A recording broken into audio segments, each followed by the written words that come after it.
On March 28, 1969, the Fletcher oil refinery in the city of Carson exploded in front of our house. All 7 members of my family were burned, ranging from 1st degree to 3rd degree burns. My grandmother was burned the worst. Over 200 residents and refinery workers were burned and injured during that explosion. 4 storage tanks exploded in 5 to 7 minutes. All I could see was a huge white ball of flame and smoke coming at our home and at us. My parents yelled at me to help my younger brothers and sisters jump over the block wall, while my father helped my 7-month pregnant mother and my grandmother so we could escape. And when I turned around, I could see this blonde woman holding a baby. Her face was burned, the baby's face was burned, the baby's blanket was burned. She threw her baby over that block wall for me to catch, and she yelled at me, "Run as fast as you can, don't look back, save my baby's life."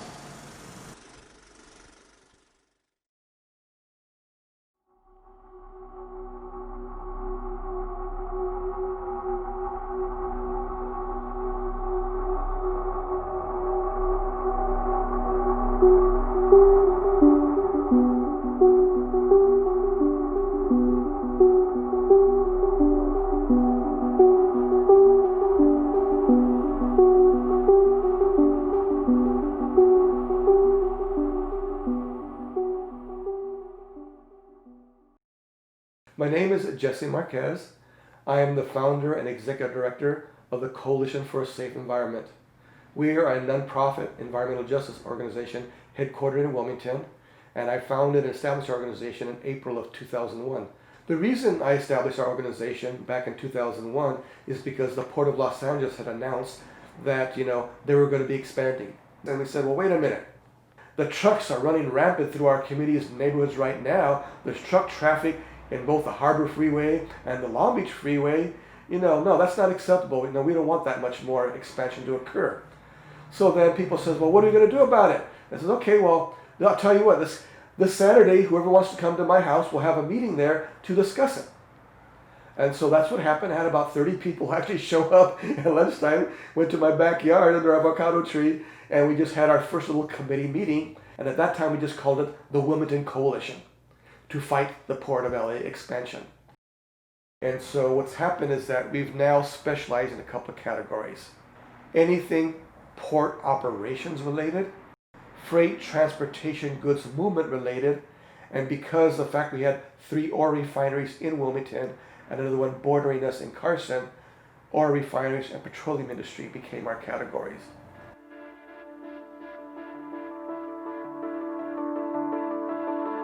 A school teacher brought to my attention a study called MATES 2 by the South Coast Air Quality Management District that showed the extent of the air pollution coming from the ports, the twin ports of Los Angeles and Long Beach, and flowing over the nearby communities, but also flowing across the entire South Coast air basin, affecting at least 17 million people in total. I didn't realize how bad it was until I really started studying it. Of course, the worst area was right here, right around the ports, and these were largely lower socioeconomic communities, disadvantaged communities. It was obviously an environmental justice issue. Well, the ports of Los Angeles and Long Beach are the largest ports in the country. And in the case of the Port of Los Angeles, it literally is right on the doorstep of San Pedro. Cargo goods movement operates 24 hours a day, 7 days a week, which means there are trucks coming and going, ships coming and going, all hours of the day and night.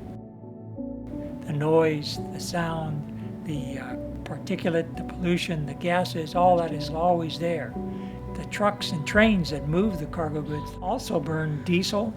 The ships burn very dirty fuel, contaminated with a lot of sulfur and other particulates, which can get into the body and cause a number of health issues. There are many other insidious effects. There are effects on your neurocognitive health, your metabolic function. It turns out to have associations with diabetes, with obesity. The stress that it causes, the anxieties, the problems, the depression, all this can dramatically affect your well-being. That was the source of lung cancer. That was the source of COPD and all the respiratory diseases. But now we're talking about oil refineries, oil drilling, storage tanks. They fall into another world of chemicals called VOCs, volatile organic compounds. And these are chemicals that you can smell, but they also ignite and explode. Well, we began to learn that VOCs cause a different category of health problems, that we knew the names: leukemia, lymphoma, myeloma, anemia. From a paper in 2002, Journal of American Medical Association, Lung Cancer, Cardiopulmonary Mortality, and Long-Term Exposure to Fine Particulate Air Pollution, a study that enrolled 1.2 million people across the United States, showed that for every 10 microgram per cubic meter elevation in fine particle air pollution was associated with approximately a 4% increase in all-cause mortality. In other words, if you live in an area that has this pollution, for every 10 micrograms higher it is, you got a 4% increase in dying from anything, but a 6% increase in cardiopulmonary mortality, that's heart attacks and strokes, and an 8% increase in lung cancer mortality. You're running a lot of excess risk versus someone who lives in a much less polluted environment. I realized that if I could be a part of getting, say, 10 micrograms per cubic meter of PM2.5 out of the air, I would save far more lives than I ever did in 40 years of practicing emergency medicine. And as an ER doctor, you treat people in the acute phases of their illness, and paramedics bring a child or an adult in a really acute asthma attack, and you do everything you can, and yet they die. Or they bring a person with a heart attack or stroke in, and you do everything you can, and yet they die. And yet I'm the person who would have to walk down the hallway and tell that family that their relative didn't make it, that their child didn't make it.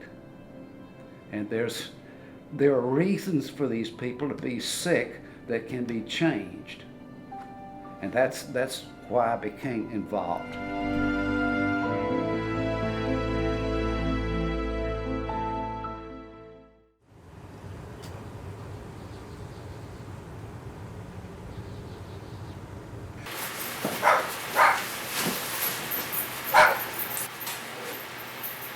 What you're seeing is the most advanced truck count that's ever been done by a community-based organization. We've done it like 3-4 times in the past. And in the past, there's always the baby one. And the baby one is you go to one location for 1 hour. Ours is more complicated because we're doing a lot of different things on it.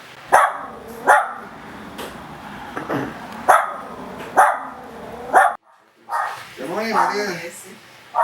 Inspect your camera. No cambien, no corazón. It wanted Jesse.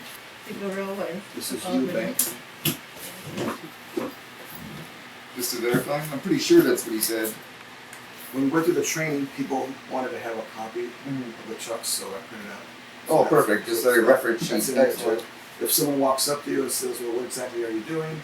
Then we have some information sheets. Cool. So come join us, people.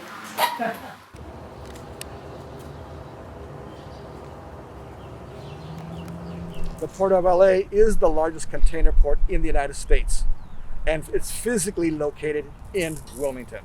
Okay, so since there's no project here at the Port of LA on this corner, in this intersection, they're not going to count any traffic here.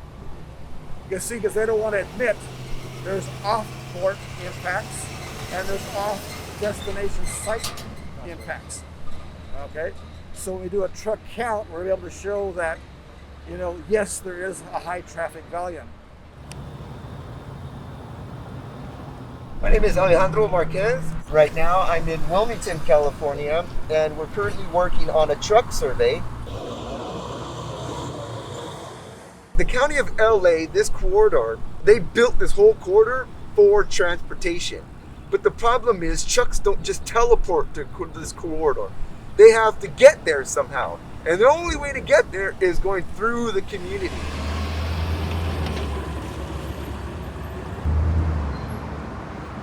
My mother was diagnosed with asthma. Since we live within the circumference with the ports, the refineries, the freeways. Had an uncle also with cancer. Yes, so definitely a lot of people are affected by this, even though they might not know or they wonder why they're sick. It's because of the air quality that we live in. So this is something that really hits home, and it's something that I feel good doing because it makes me knowledgeable of the air quality. It's like, okay, why does it smell so bad when I was little and I just thought it was the refinery, but no, you can tell the noise is awful. It's horrible. So it's just something that I want to focus on. It's my environment, it's the air I breathe, so I think I need to do something about it because no one else is going to do it for me. Mi nombre es María Reyes, vivo en el West Long Beach. Pues hace ya muchísimos años que estoy involucrada en estos estudios. Me interesa porque me interesa saber cuál es la razón del problema de toda la comunidad, porque no lo padecemos personalmente nada más en mi familia, sino que toda la comunidad es muy dañada por todo esto del movimiento del puerto, de las trocas.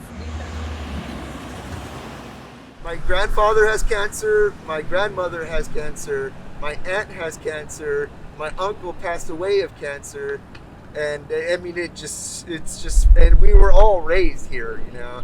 And in this particular location alone, in one day we've had over 1,500 trucks come through. So you can figure, let's say they use 1/3 of a gallon of gas or diesel each truck. I mean, you multiply, that's what, 500 gallons of diesel at this one location, at this one particular spot, in that one particular day. One day. And then you're not including oil drips, oil leaks, tire leaks, gas leaks. You know, these are all things that every truck not only drops, develops, but leaves in the community. And we would tell the parents and the families, this is what's happening, this is what's going down. Like, but what can we do? What can we do? And the sad fact is that what we're doing is what we can do. We can take on any PhD. We can take on any attorneys. We can take on any engineers because we've developed our technical skills. But in the last 19, 20 years, we've also made a lot of friends.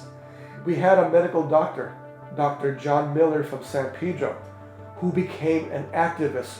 He was like the only outspoken medical doctor who would come out to public hearings and testify with us.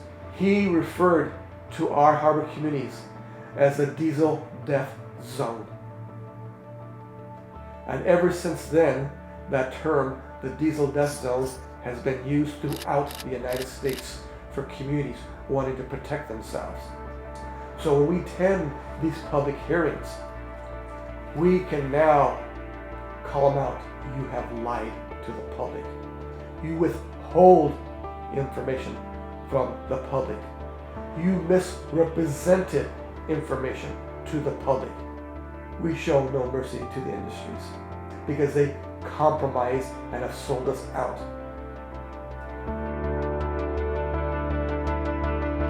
So, you know, these large industries, refineries, the port, etc., you know, they have a large PR department, a large PR machine to make what they do palatable to the community.